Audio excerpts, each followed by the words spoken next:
It's a sound you never ever want to hear.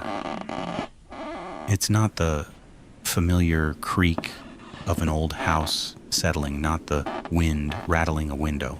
It's the quiet, deliberate click of a door that you know you locked. My heart didn't just drop, it felt like it dissolved into thin air. In that one terrifying second, the feeling of safety I had in my own home didn't just pop like a bubble, it was shredded. I wasn't alone anymore. Just a few hours earlier, it was a totally ordinary Tuesday. The kind of day you don't even remember because nothing interesting happens. I was making a second cup of coffee, thinking about whether I should finally deal with the weeds in the garden. The afternoon sun was streaming through the living room window, lighting up all the little dust motes dancing in the air. My house was my sanctuary. It was the one place in the world that was supposed to be safe, peaceful.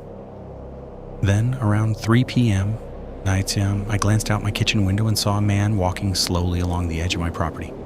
It was a little odd, but I live on a quiet street where people sometimes cut through, so I tried to brush it off.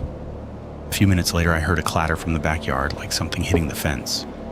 Again, I told myself it was probably just a raccoon. It's amazing what we tell ourselves, isn't it? How our brains fight to keep things normal, to convince us that the monster at the door is just the wind.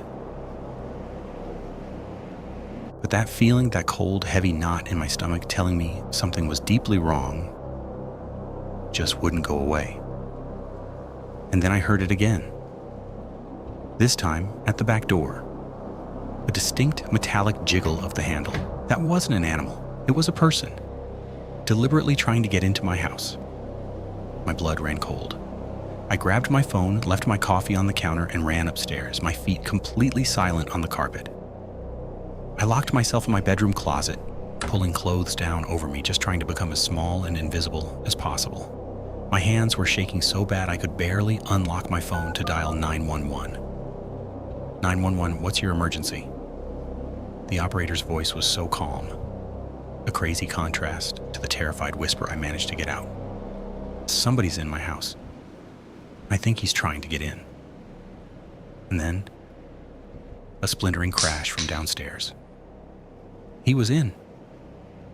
The silence that came after was somehow even worse than the noise. It was just filled with dread. Then I heard it. The soft thud of a footstep in my living room. I could hear him moving around, opening drawers. His movements were so methodical, not rushed at all.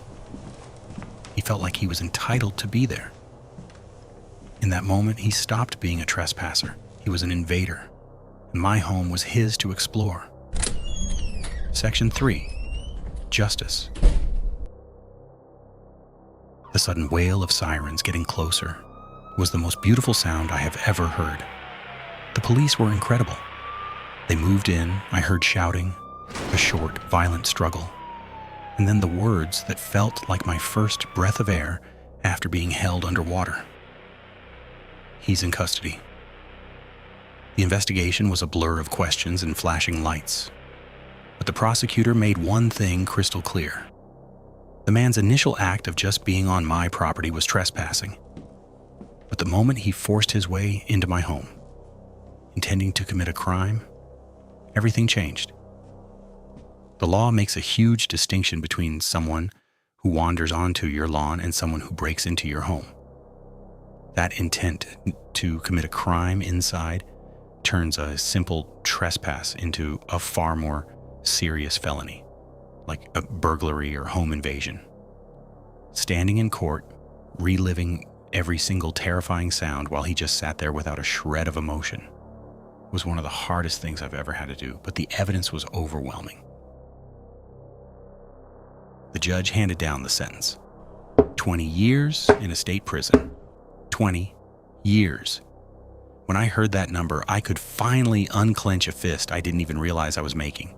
Now, sentences for home invasion type crimes are all over the map in the US, depending on the state, the circumstances, and whether a weapon was used. A conviction could result in a few years, or it could be 20 years or more. My state has tough laws, and the judge used them. You don't really win after something like this. A stranger's choice stole my sense of security, and I'm still working, piece by piece, to rebuild it.